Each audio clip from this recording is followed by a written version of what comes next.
एक राजा था, उसका मंत्री बहुत बुद्धिमान था। एक बार राजा ने अपने मंत्री से प्रश्न किया, मंत्री जी, भेड़ों और कुत्तों की पैदा होने की दर में तो कुत्ते भेड़ों से बहुत आगे हैं, लेकिन भेड़ों के झुंड देखने में आते हैं और कुत्ते कहीं कहीं एक आधा ही नजर आते हैं। इसका क्या कारण हो सकता है? मंत्री बोला, महाराज, इस प्रश्न का उत्तर आपको सुबह मिल जाएगा। राजा के सामने उसी दिन शाम को मंत्री ने एक कोठे में 20 कुत्ते बंद करवा दिए और उसके बीच रोटी से भरी एक टोकरी रखवा दी। दूसरे कोठे में 20 भेड़ बंद करवा दी और चारे की एक टोकरी उनके बीच में रख दी।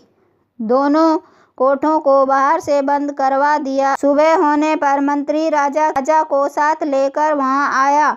उसने पहले कुत्तों वाले कोठे खुलवाया।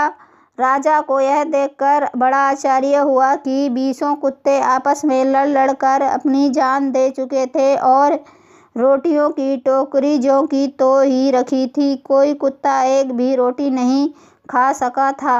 इसके पश्चात मंत्री राजा के साथ भेड़ वाले कोठे में पहुंचा।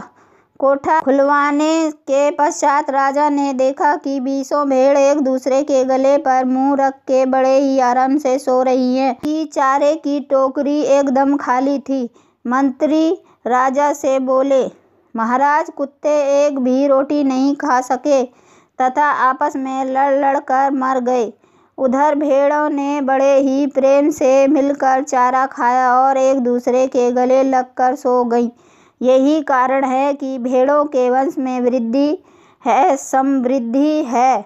उधर कुत्ते ही जो एक दूसरे को सहन नहीं कर सकते। जिस बिरादरी में इतनी घृणा तथा द्वेष होगा, उसकी वृद्धि भला कैसे हो सकती है? राजा मंत्री की बात से पूरी तरह संतुष्ट हो गए।